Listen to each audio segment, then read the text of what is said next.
Muy buenas tardes, bienvenidos a una nueva edición y capítulo de Tenés que saberlo por conexión abierta en este 11 de mayo, cuando pasaron 4 minutitos de las 2 de la tarde. ¿Cuántos temas que hay en la Argentina de hoy para analizar, para conocer, para que compartamos juntos en esta radio que tanto amamos y que tiene, bueno, esta posibilidad de vernos a través de tecnología aplicada y, por supuesto, agradecerle a Julita Sánchez, que está del otro lado, en la operación técnica, Daniela Ferrín, Silvina eh, Campidoglio, Moni Lutsky, Silvina Campidoglio y, claro, Valera Lue, que todavía no se sumaron porque, claro, estamos de este modo conectándonos de esta manera y de esa forma realmente todos los trabajos se ven afectados. Es incluso nuestra propia tarea porque ya no es presencial, por lo menos por ahora. Bueno, tercera fase de la cuarentena para el AMBA, la región metropolitana de Buenos Aires. Cuarta para el resto del país, pensando que son 5. Y la pregunta que surge, ¿qué cambia en el fondo de esta etapa? Bueno, claramente ustedes saben, en la ciudad, sobre todo, a partir de mañana abrirán una cantidad de comercios, el jueves otra cantidad de rubros, y se evalúa, de acuerdo a lo que escuché decir hoy a Rodríguez Larreta y a Diego Santilli, se evalúan también el rubro de indumentarias y otros que por ahora no serán habilitados, pero se está analizando todo esto para los próximos días. Por otro lado, claro, en el resto de la Argentina se arranca con la cuarta etapa y esto nos hace vislumbrar que tal vez tengamos todo junio, me imagino, porque cada etapa tiene al menos 15 días y todo junio me parece que permaneceremos con esta cuarentena. Si es así, si llegamos al 20 de junio, serán 90 días, porque marzo, abril, mayo, junio serán 120 días. Veremos. Por ahora es hasta el 24 de mayo, esta cuarta fase para la Argentina, tercera en la región metropolitana, capital y conurbano, en donde las cosas se van complicando, no del todo, pero ustedes saben que los periodistas nos preguntamos aquellas cosas que no aparecen tan visibles porque es nuestro trabajo. Y lo que nos preguntamos es, ¿estamos muy por debajo de la cantidad de cifras de contagiados realmente? Es decir, ¿por cuánto hay que multiplicarlo? Por ejemplo, Chile estableció que la cifra de contagiados puede tener una variación de entre 5 y 10 veces más a lo que se conoce. Y la Argentina ha testeado bastante menos que Chile. Y es cierto que si bien acabamos de superar las 300 muertes, la idea sanitaria de la política sanitaria aplicada por el gobierno ha sido un éxito en esos términos. Es decir, digo éxito para poner una palabra que lo resume en el sentido de la cuarentena, cerrándonos desde las fronteras y evitando la circulación masiva con el aislamiento social preventivo y obligatorio, que evidentemente ha evitado una propagación interna del virus en el país que nos ha favorecido. Hasta ahí todo bien. Ahora, la contracara de la política sanitaria aparece en la política económica y aparece en ciertos rasgos del kirchnerismo que por ahí quieren ganar casilleros internos dentro de un gobierno con divisiones. Todos los gobiernos, porque el anterior también, tienen divisiones y pujas internas. Son muchos sectores de poder que se distribuyen, puestos, cargos, etc.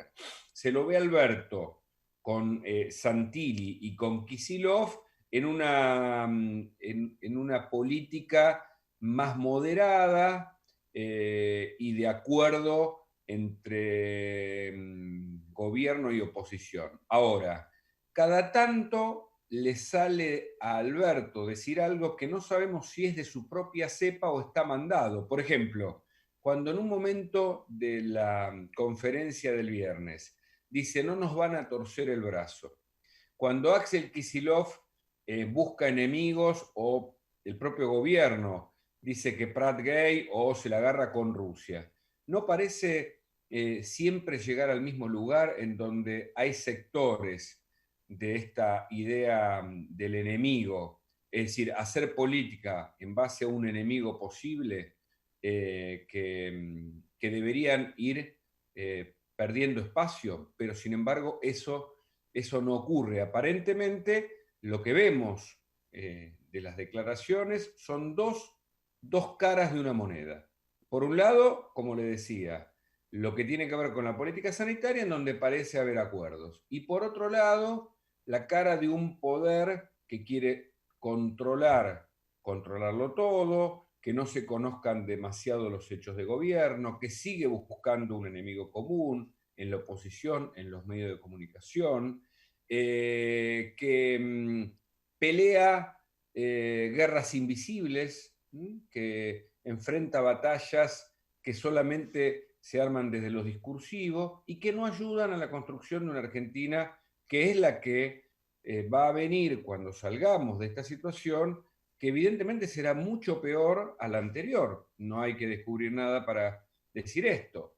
La pobreza habrá aumentado al 50% o más, la inflación también habrá subido, ni que hablar de la recesión, ni que hablar de el Estado, que como dijo Alberto Fernández, nos cuida y no tenemos que temer, generando billetes a partir de una maquinita que obviamente no se sostiene porque ustedes saben que los billetes tienen que estar respaldados y cuando uno genera billetes, como está haciendo Estados Unidos, tiene el respaldo para hacerlo, pero no nuestra economía, que es recesiva. Y en el medio el default, un default que si se llega a dar, esperemos que no, hay una postergación ahora para un acuerdo con acreedores, que hasta hoy respondieron un 20% o menos negativamente, nos pondría en los últimos 20 años en dos default. El default significa una situación de, digamos, cuando no pagas la tarjeta y te olvidas, o cuando no pagas un crédito o tenés una deuda y no la pagas, bueno, en una situación que para muchos es el paso previo a la quiebra. Ya en 2001 tuvimos un default, esperemos que en 2020 no lo tengamos. Y hay sectores dentro del gobierno que están buscando el default para evidentemente después actuar como un Estado autárquico o que de algún modo no tiene controles y que todo lo puede hacer y utiliza ese dinero que se debe pagar a quienes se le pidió prestado para hacer distribución? Bueno, esta es una de las grandes preguntas. Así que lo que estamos viendo es una situación compleja que la Argentina está enfrentando. Por un lado, en materia sanitaria, bastante bien, porque reiteramos, los datos, por lo menos los que conocemos, nos tenemos que preguntar más sobre los datos. La Argentina no es un país que haya sido confiable en esa materia y luego tenemos que, sabiendo si, acompañando los datos, si efectivamente son ciertos y eso ha sido bueno porque todos se han reunido para trabajar en pos de evitar la diseminación del COVID-19 en la Argentina. ¿Qué pasa en materia socioeconómica? Y si también algunos sectores del kirchnerismo que actúan en el gobierno de Alberto no están buscando, digamos, cierto, no sé si la impunidad es la palabra, pero para decirla de una vez y que quede claro, la posible suelta de presos, el impedir que la justicia actúe o que la justicia no avance en las causas. Hace 50 días que la causa que tiene a Cristina Fernández como principal imputada en una asociación ilícita para el desvío de fondos públicos en Santa Cruz está parada, está detenida. Hay 160 o 190 testigos, de los cuales declararon solamente 9. El fiscal Diego Luciani pidió que se tome declaración a los testigos, como todo el resto de las personas trabajamos. Yo doy clase en la universidad de este modo, como en el que nos estamos comunicando ahora, y hago radio, y ustedes pueden verlo del otro lado, y cada uno de ustedes seguramente hacen muchos de los trabajos apoyados en estas herramientas. El teletrabajo es una realidad que como nunca se se ha puesto de manifiesto. Lo que iba a pasar en algún tiempo se aceleró dado esta pandemia mundial, con lo cual yo creo que la justicia también debería actuar del mismo modo y algunos tribunales lo hacen y algunas fiscalías también. Pero sin embargo las causas de corrupción permanecen ahí, el sueño de los justos, como si los jueces ahora estuviesen, en muchos casos, reitero que la generalización es mala, pero no puedo hablar de cada uno en particular, están dejando que los tiempos pasen, como si aprovecharan la circunstancia o el poder político de turno, que aprovecha justamente esa inacción para ver si puede desarticular todas aquellas investigaciones que se hicieron en los últimos tiempos y que, por ejemplo, a partir de los imputados colaboradores, cuyo programa ahora quedó casi desarticulado, pudo avanzar, como ocurrió en el Lavallato de Brasil y en otros casos, digo, cuando se combatió en el Mani Pulite la corrupción en Italia, del mismo modo, utilizó la figura de un arrepentido por primera vez, a partir de una ley, que ahora están a la buena de Dios. Y aquellas personas que se arrepintieron, resulta que se los pide controlar por aquellos a los que los arrepentidos acusaron. El lobo, el zorro cuidando el gallinero. Entonces, hay que tener cuidado con eso, hay que verlo, hay que mirar el panorama completo, hay que analizar, y para eso estamos nosotros, por eso te acompañamos en esta tarde con informaciones que van a ir llevándonos, por supuesto, por el tema del coronavirus, que es el más importante. Claramente la preocupación está en el conurbano, está en la ciudad de Buenos Aires, está en el barrio 31, está en el barrio 1114, están en los sectores más densamente poblados, con menos recursos, donde menos se puede respetar el aislamiento social preventivo y obligatorio, con indicativos que evidentemente se incrementan por la cantidad de infectados y también en los geriátricos. Atención, porque el tema de los geriátricos es un centro que debe ser cuidado, tratado. Por eso en la provincia de Buenos Aires se pedían los test rápidos. Para aclararlo, porque en las últimas horas surgió una polémica, una denuncia, y Graciela Ocaña hoy hizo un pedido de informe sobre los test rápidos. Hay dos tipos de test. No soy médico, pero ayer escuchaba a Fernando Quirós, Fernán Quirós, perdón, el ministro de Salud de la Ciudad de Buenos Aires, explicarlo claramente. El test del hisopado es aquel que determina si uno tiene o no coronavirus. El test rápido lo que identifica si uno estuvo en relación con personas, si tiene algún elemento para tener información y luego poder explicar cómo es el comportamiento del virus a nivel poblacional, qué zonas, en dónde está circulando más, menos, etcétera. En esos test hay dudas porque fueron donados por chinas llegaron aquí a través de una empresa de Mendoza. El vuelo tuvo un costo por parte del Estado y si la efectividad es baja, porque parece que esos test no analizan los dos indicadores fundamentales para determinar la presencia del coronavirus en esas poblaciones, estaríamos frente a un problema. Pero no me parece que sea una denuncia que revista la característica similar a la de la compra con sobreprecios, que ahí sí se ve claramente que tanto empresas como funcionarios que fueron desplazados, 16, y cuya investigación el fiscal Sergio Rodríguez, a cargo de la Fiscalía de Investigaciones Administrativas, denunció ante la Justicia Federal para que se investiguen a los 16 funcionarios del Ministerio de Desarrollo Social, inclusive al propio ministro Daniel Arroyo, y a las empresas que eran intermediarias y que hacían un negocio con el Estado. No estamos frente a ese escenario en el caso de los test. Por supuesto que hay un montón de otras dudas. Las compras que iba a hacer el PAMI y las suspendieron, compras que también se iban a hacer en el gobierno de la ciudad y que también se suspendieron, Es decir, creo que nosotros tenemos que estar atentos de algún modo, colaborando en la información y también en aquello que no se publica habitualmente, para que vos del otro lado sepas y tengas elementos a la mano para discernir el quién es quién, como decimos nosotros, y analizar la gestión de quienes hoy nos gobiernan en la Argentina.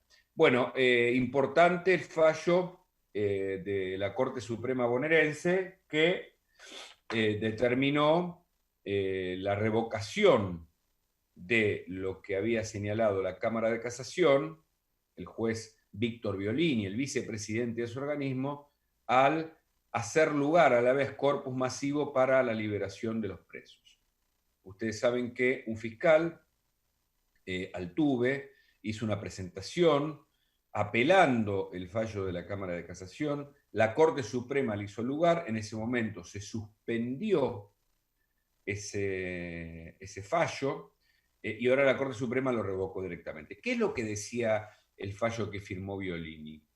Que había que tener en cuenta las condiciones reales de sanidad en cada uno de los institutos, cárceles o penales bonaerenses, para otorgar libertades domiciliarias o prisiones domiciliarias. ¿Y cuál era el problema? Que las asociaciones de víctimas salieron a denunciar claramente.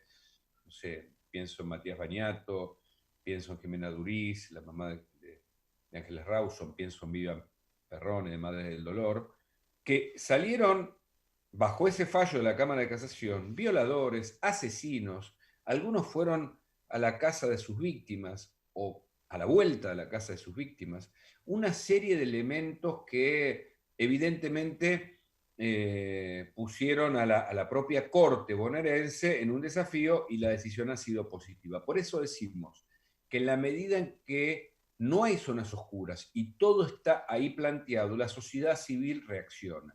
Como reaccionó para aplaudir a los médicos, como reaccionó con los cacerolazos también para impedir que se haga una suelta de presos. Ahora, ¿esto está vinculado a la política? Claramente, claramente. Evidentemente hay un sector, como digo, que opera en las sombras de un gobierno al que no quiero acusar de nada, pero que opera en las sombras, muchos abogados, muchas personas de la justicia que fueron políticos, que fueron y volvieron. Es decir, una gran caja en donde las actuaciones de cada uno devuelven favores cuando les toca estar en el poder. Y evidentemente el sector de los presos es un sector que funciona como grupo de apoyo o como grupo de choque en algún momento. Es como tener ciertos sectores del sindicalismo mafioso. Es decir, hay evidentemente allí personas que operan y que claramente el eslabón de los presos es uno en donde se quería favorecer a personas que obviamente están condenadas o procesadas por delitos muy graves. Y eso no se puede permitir. Después, en el Servicio Penitenciario Federal, para pasar el limpio, en las cárceles argentinas hay 85.000 presos, ¿está bien? 40 y tantos en el Servicio Penitenciario Bonaerense, 29.000 pueden estar, o sea que ya está superpoblado. Esas condiciones, se sabe, tienen que cambiarse, pero no obstante, la suelta de presos no puede permitirse. En el Servicio Penitenciario Federal hay 12.700.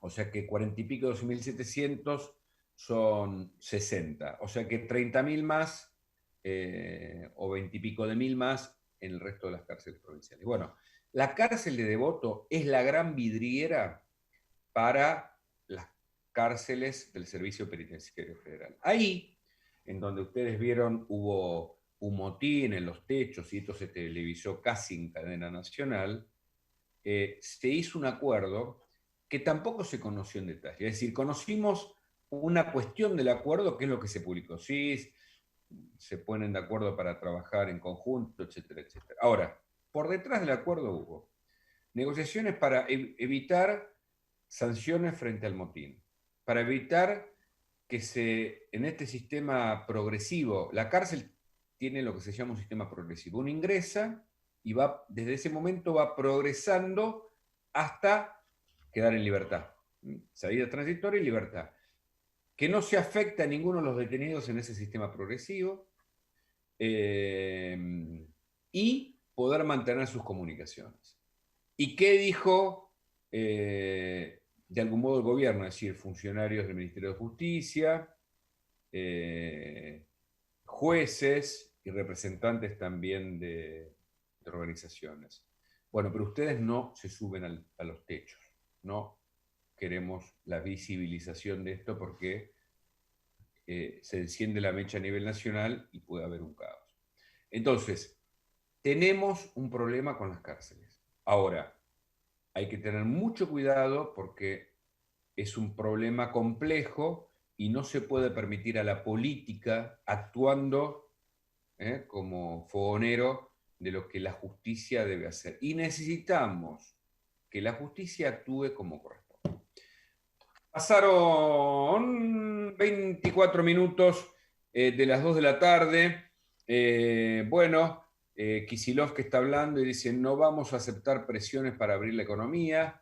Claro, ahí hay algunas diferencias entre el gobierno bonaerense de Axel Kicillof, que quiere mantener a rajatabla la cuarentena, mientras el gobierno de la ciudad de Buenos Aires, de los Rodríguez Larreta, está intentando abrir, como dijimos, a partir de mañana y el jueves, la mayor parte de los comercios y tener alguna salida recreativa. Ustedes saben, si tenés un DNI que termina en par, podés salir los días pares, podés ir a comprarle a los negocios los días pares.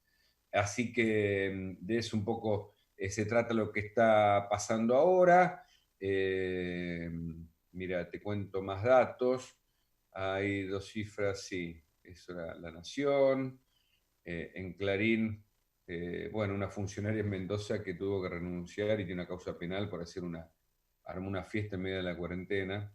Datos de color que realmente ilustran qué tipo de funcionarios tenemos también en la Argentina.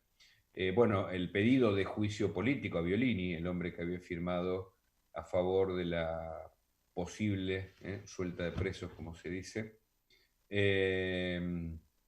Y Alberto Fernández, que encontró un enemigo en Suecia. Yo no sé por qué todo el tiempo, como decíamos, peleamos batallas invisibles o disputamos guerras innecesarias. Ahora Suecia, me acuerdo cuando Aníbal Fernández hablaba de que teníamos menos pobres que en Alemania, ¿se acuerdan?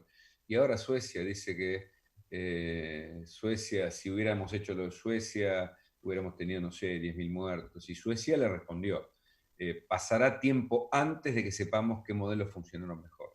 Claro, un modelo distinto. Pero digo, no es necesario, o sea, no es necesario para hacer una buena política generar enemigos. Es cierto que eso está en el manual de la vieja política, pero yo creo que hay funcionarios, no quiero hacer nombres, en este caso para justamente no incurrir en un error, que hablan desde el lugar en el que tienen que hablar, dan la información, toman las decisiones, pero no salen a contarnos tipo papá, tío o no sé, o consejero o predicador, que no tengamos miedo, ese tipo de cuestiones. Entonces,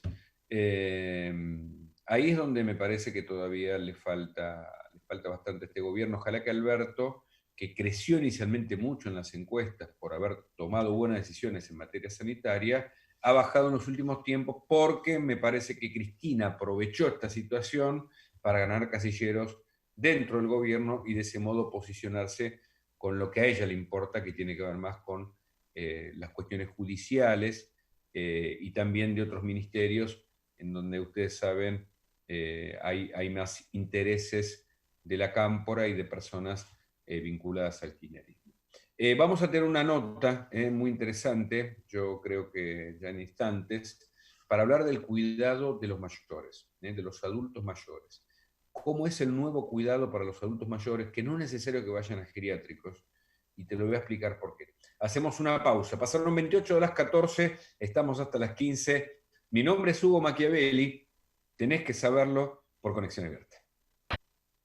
Pasaron 35 minutos de las 2 de la tarde, estaba mirando que están haciendo testeos en la Villa 1-11-14. Claro, es que eh, 30%, el 30% de los infectados, no sé si es el 30, estaba chequeando ese dato, o el 60, pero bueno, gran parte de los infectados en la ciudad proviene de barrios populares, la 1-11-14, el barrio 31. Hay preocupación, es que allí no se puede respetar el aislamiento por la densidad de población, están todos mucho más juntos.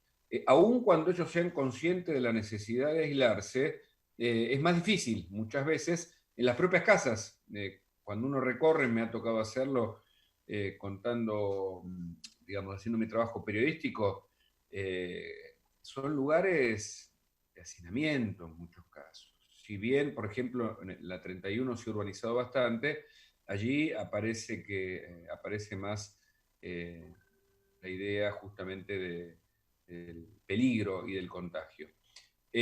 Bueno, te decía, podés seguirnos, por supuesto, a través del canal de YouTube de Conexión Abierta. También podés seguirme a través de mi canal, Hugo Machiavelli. Lo mismo en redes sociales, tanto en Instagram, Hugo Machiavelli, como en Twitter, @Hugo Machiavélico. Y nos vamos a hablar con Iván Vistach. Iván realmente está haciendo un trabajo muy importante. Él es cofundador de Cuidarlos y además es CEO del Instituto de Neurología Cognitiva que lidera Facundo Manes. Y ha creado y están trabajando con una aplicación para el cuidado de adultos mayores que parece revolucionaria. Ha salido en los últimos días tanto en La Nación como en El Cronista, notas muy interesantes frente a un problema que parece incrementarse, porque los geriátricos representan también un lugar muy peligroso de fácil diseminación del coronavirus, y lo que se propone a través de esta aplicación que Iván nos va a contar es que las personas cuiden a los adultos mayores en sus casas. Es así, Iván, buenas tardes, gracias por estar con nosotros. Buenas tardes, Hugo, a vos y a toda tu teleaudiencia. No sé si se escucha. Sí, una radio que se escuche y que se ve. Contanos, ¿en qué consiste? Contanos desde el comienzo en qué consiste la idea que llevas adelante, que llevan adelante. Bueno, primero muchas gracias por el interés. Esta es una problemática que viene a mostrarse aceleradamente a partir de la pandemia, pero que ya venía con muchos años de desarrollo e instalándose como un tema central en la vida de las familias que tienen que empezar a cuidar no solo de sus hijos, sino de sus mayores, digamos, ¿no? Uh -huh. Y tengamos en cuenta que la Argentina hoy, según el INDEC, hay aproximadamente 7 millones de personas adultos mayores y que el 30%, 7 millones ahí en la Argentina. exactamente, el 30% a partir de esa edad, desarrollo tiene alguna discapacidad y el aumento de la edad es una de las principales causas de aumento de discapacidades que hacen que cualquier sistema sanitario que se desarrolle en el futuro tienda mucho más al cuidado en el domicilio que a instituciones a medida que van a seguir siendo necesarias, pero con el aumento de la complejidad. Y cuidarlos viene a ayudar a esas familias, para quienes han transitado esa etapa tan dura de ocuparse del cuidado de un ser querido, saben que no solo tienen en cuenta los recursos económicos involucrados, sino también los temas organizativos, de tiempo y emocionales que eso impacta, ¿no? Es decir, que la aplicación se puede bajar para el dispositivo móvil en los dos sistemas, digo, iOS Sí, y Android. sí, ahí les cuento bien para vos y toda la audiencia. Está disponible en versiones Android y iOS para cualquiera de los dispositivos móviles o tabletas. Y lo que intenta resolver en esta primera etapa son tres cuestiones muy básicas. La primera, Perdóname, Iván, vos estás con la computadora ahora, ¿no? sí, Si tenés el teléfono ahí al lado, ¿no me mostrás la aplicación como es para que la gente la pueda ver? sí, cómo no, ya, no. Esto es cuidarlos, Ajá, con un teléfono iOS, ahí está ingresando y nos va a dar la posibilidad. Yo acá ingresé a mi tablero inteligente de quienes yo estoy monitoreando. correcto. Ahora les cuento los 3 servicios básicos que da. Dale. El primero y fundamental, que es que al momento de encontrar una persona para el cuidado, como todavía es un ecosistema bastante precario e informal, prima el boca a boca habitualmente, y conseguir una persona resulta bastante dificultoso. Esto le permite a un familiar que tiene necesidad de cuidado para su ser querido encontrar dentro de la plataforma a gente que ofrece sus servicios para atención en domicilio. Ya sea con o sin retiro, la aplicación tiene una multiplicidad de funciones que permite, tanto del lado del familiar, decir lo que necesita el paciente, como del lado del cuidador, decir las habilidades y aptitudes que tiene. El segundo gran servicio que tiene es que tanto incorpores un cuidador por la aplicación, como que tengas ya un cuidador en tu casa y quieras tener una experiencia más tranquila y segura, todo lo que tiene que ver con el panel de gestión de la aplicación, que tiene que ver con la asignación de tareas y sucesos del día de cuidado que se tenga que hacer, el presentismo o no, si es que es con retiro, indicaciones de cuidado o, por ejemplo, un turno médico que haya tenido el paciente para que el acompañante lo lleve hasta el consultorio médico. Esa es todo lo que es la gestión. Y el tercer servicio es para todos los cuidadores, que es un tema no menor, tienen la posibilidad de buscar su trabajo en un empleo cada vez más creciente que es el cuidado de las personas y más en este contexto, ¿no? No sé si... Sí, perfecto. Suponete, quiero hacer un simulacro. Suponete que yo tengo un adulto mayor. Adulto mayor, ¿de qué edad se empieza a establecer? ¿Desde qué Bueno, edad? eso es una convención que hay, y ahora Ujú. explico ese punto, pero esta aplicación serviría para tanto adulto mayor como personas con discapacidad o algún tipo de vulnerabilidad, digamos, Ah, ¿no? correcto. Digamos, cualquier persona que necesite cuidado podría encontrar ahí. Y hoy los adultos están arriba de 65 años, digamos, y mayores son los que están arriba de 75, 80 años, eso sería el adulto mayor, digamos, ¿no? Correcto. Eh, Hoy, hoy, con el aumento de la longevidad y demás, sí. muchísimas de las personas están activas y en perfectas Mejora condiciones. la calidad y se mejora el tiempo y la calidad de vida. Entonces, yo me bajo la aplicación, mostrarla de nuevo, a ver si se puede ver el icono. La puedes cerrar como para verlo, La si se cierro. puede, ¿no? Así la gente que está. Está bien, pero cerrala, a ver, mostrámela dentro del panel. Acá está el panel. Sí, ese es el panel interno, pero yo quería que vos me la mostraras cómo es para. Dame un segundo. Ahí cerré sesión. Esta es la aplicación. Correcto. Está bien, bueno, ¿cómo se busca entonces? Entonces, vamos a hacer, siguiendo tu simulacro, Sí, aprovecho. sí. Vamos Primero quiero bajar la aplicación. ¿Cómo se llama? a cuidarlos. Cuidarlos. Y Listo. uno la puede bajar en los store, tanto de Sí, Google Play o de Apple Store, en cualquiera de los dos.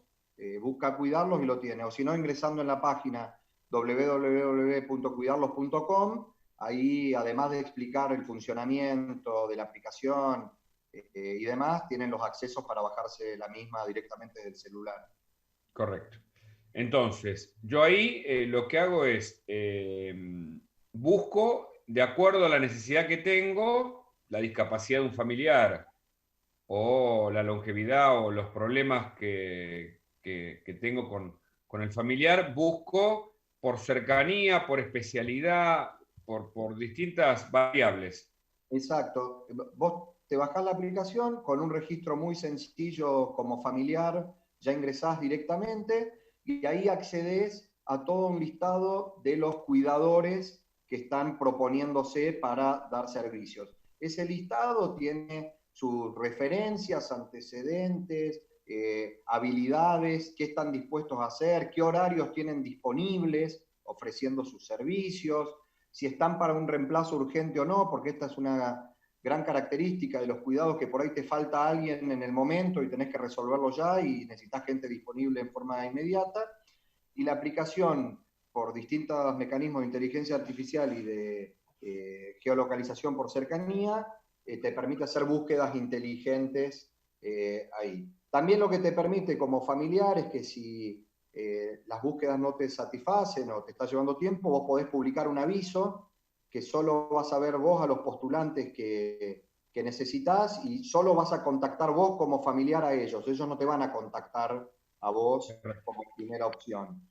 Y a partir de ahí, la aplicación, siguiendo esta lógica, por ahí te interesaron 2, 3 personas que cumplen con los requisitos, revisás su perfil, tenés sus antecedentes, es personas que han sido validadas, y desde la propia aplicación podés hacer la primera acción, que es chatear directamente desde la app y generar una entrevista segura de forma tal de conocer más a la persona. Como toda herramienta colaborativa, las recomendaciones, más allá de que hay gente validada además, es que se haga la entrevista, de que se validen las referencias, de que haya empatía, porque el cuidado es un tema muy central y que requiere realmente conexión entre las personas. Entonces, todas esas cosas permitiría la aplicación desarrollar.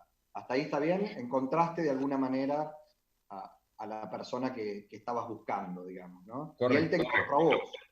Y el Sí. tema de los costos, ¿eso está establecido ahí? ¿Se establece personalmente? ¿Cómo se maneja?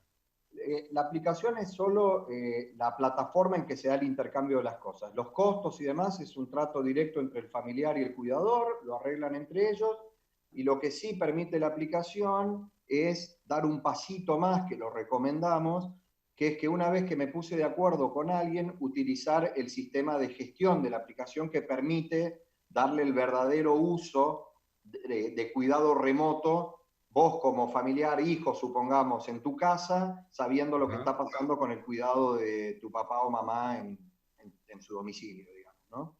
Correcto. Y eso, ¿Cuántas personas están o lograron conectar con la aplicación esta que tienen? bueno, esto es de muy reciente lanzamiento público porque pasó por todas las etapas de pruebas y demás, como todo lo que tiene que ver con startup. Ya tiene más de 2.500 descargas, hay aproximadamente 1.500 cuidadores y se están incorporando familias donde hoy estaremos en unas 150. Ah, excelente. O sea que van en progreso. ¿Y cómo, digamos, me decías, Iván, que vos no sos médico, sos parte del equipo de Manes? Bueno, todos sabemos no solo su capacidad científica, conocemos, sino su, digamos, su capacidad de iniciativa, es un emprendedor nato con los proyectos y su fundación, y vos sos parte de eso. ¿Qué te llevó a esta iniciativa? Bueno, Hugo, muchas gracias por la pregunta. Yo tuve la suerte en el año 2009, empecé a trabajar para una entidad sin fines de lucro, una residencia para adultos mayores y rehabilitación muy prestigiosa con internación, donde realmente uno podía ver ahí en vivo y en directo las implicancias que tiene que ver el amor, la dedicación, la empatía que hay que tener con la gente.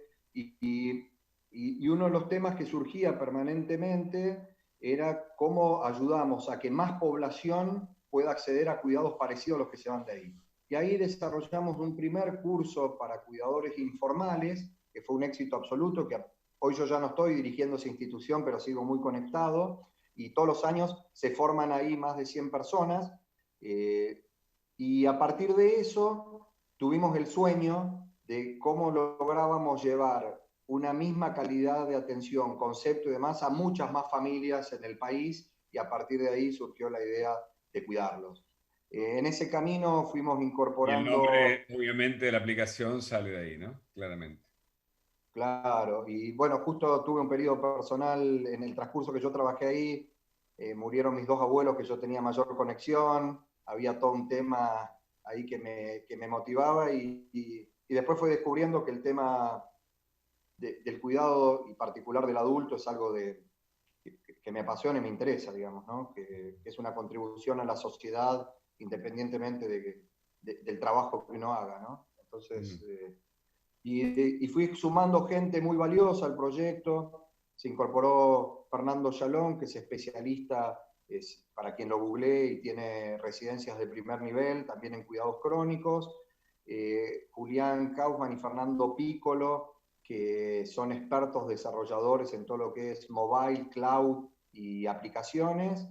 Y también ya trabajando en INECO, con todo el equipo de INECO, INECO, que que es es muy la importante, fundación de que es Manes, muy ¿no? importante porque todos los contenidos, la aplicación tiene una base muy sólida para formación tanto de familiares como de cuidadores, y todos los contenidos para formación están curados y desarrollados por el equipo de INECO, que es de excelentísimo nivel, digamos, Claro, y eso claro. para mí le da un diferencial muy grande a la aplicación. Iván, ¿crees que con esto se puede, digamos, aprovechar para... es una alternativa a los geriátricos? Estoy pensando en que cada tanto me ha tocado en mi trabajo periodístico aquí en la ciudad participar de investigaciones en geriátricos truchos. Esto te hablo de hace muchos, muchos años. Ahora también lo vimos en el marco de la pandemia. Sabemos que es el lugar donde más personas murieron y los más afectados justamente en todo el mundo por el coronavirus. ¿Crees que con esta aplicación se puede tener un cuidado en la casa que evite el traslado de las personas a los geriátricos o a otros lugares?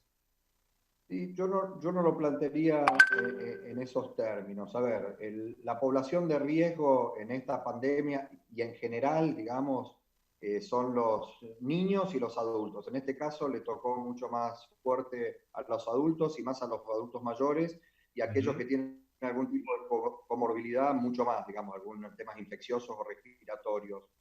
Es cierto que en los últimos años, sobre todo, ha habido una evolución favorable respecto de los geriátricos. De hecho, era una palabra muy peyorativa, y yo creo que ha habido una evolución y una mejora Yo no general me como olvido nunca, institución. mis padres, Iván, mis padres me decían, sobre todo mi mamá, yo era chiquito y no entendía, y me decía, lo único que te pido, Huguito, ellos eran bastante mayores que yo, es una historia personal que no viene al caso, y lo único que no nos metas hasta me la acuerdo textual, que no nos metas en un geriátrico, me decía mi mamá. Por esto mismo que vos decís, ¿no? Pero ya sé que me vas a responder, te estoy siguiendo, pero la pregunta es puntual en este sentido. ¿Se puede evitar llevar a un adulto mayor a un geriátrico con este modo de atención domiciliaria? Se puede ayudar mucho a mantenerlo en el domicilio, que es lo ideal para cualquier persona y que esté lo más Correcto. activo posible, digamos. Y después, las familias, cada una decide el mejor mecanismo No, eso para está el claro. cuidado Eso de está su claro. persona, porque también de su vida depende mucho de los recursos económicos, entre otras cosas, ¿no? Claro, sí, sí, Pero sí, es sí. algo que aporta ¿Es el muy ecosistema costoso, del es cuidado. mucho más costoso que un geriátrico esta atención domiciliaria? ¿Cómo? Perdón. ¿Es mucho más costoso que un geriátrico o una casa de adultos mayores esta atención domiciliaria? No, no, no, al revés. En general la atención en domicilio es más económica, pero para cada estadio de la enfermedad quizás hay un formato distinto de Entiendo. atención, digamos. Eso Claro. también hay que considerar caso Porque a esto caso. supongo que es atención diaria, puede ser, o 2 veces por semana, en fin, debes contemplar todos los tipos de atención, ¿no? Sí, tenés con retiro, sin retiro, con Ajá. 24 horas, con turnos rotativos de personas, tenés de todo tipo. Lo que sí quiero hacer una mención específica es que la aplicación no viene a reemplazar una agencia de atención domiciliaria, justamente quiere ser un Correcto, mecanismo para que el intercambio sea sin intermediarios y que cada parte de la relación gestione utilizando la aplicación lo mejor posible. correcto, correcto. Uh-huh. Iván, te agradezco mucho, felicitaciones por la iniciativa, por la preocupación y la vocación por los adultos mayores, que son los que, bueno, nos enseñan de qué va la vida, todos vamos a llegar ahí, así que, de nuevo, ojalá que este proyecto pueda ir avanzando y cada vez más gente pueda bajar la aplicación, Cuidar, cuidar. cuidarlos. Así que, Perfecto, perfecto. Hugo, muchísimas gracias por el No, al contrario, interés, y y ojalá que, obviamente estamos abiertos a cualquier inquietud que tengan tanto vos como toda tu teleaudiencia y estamos a Dale. disposición para ayudar a cuidar a los adultos lo mejor posible. Gracias, un abrazo. Un abrazo, hasta luego. Chau, chau. Bueno, seguimos nosotros, ¿eh? Faltan un par de minutitos. A ver, ¿estamos en línea? ¿Me responde, Julia? Así nos vamos despidiendo. La verdad que interesante, porque el tema de los adultos mayores se nos presenta como una necesidad para la sociedad, y ni que hablar con lo que ha pasado con la pandemia, con lo que está pasando en los geriátricos, esta posibilidad de la atención domiciliaria es para tenerla muy, muy en cuenta, y con eso nos despedimos. Seguramente el lunes que viene trataremos más temas con buenos entrevistados, y con la alegría de compartir con vos esta hora. Se llama el programa, ya lo sabés, tenés que saberlo. Mi nombre es Hugo Machiavelli, le agradezco a Julita Sánchez, a Daniela Ferrín, a Adrián Di Sanzo y al resto de este equipo que hacemos este programa para vos. Hasta el lunes que viene, buena vida, cuídate, chao.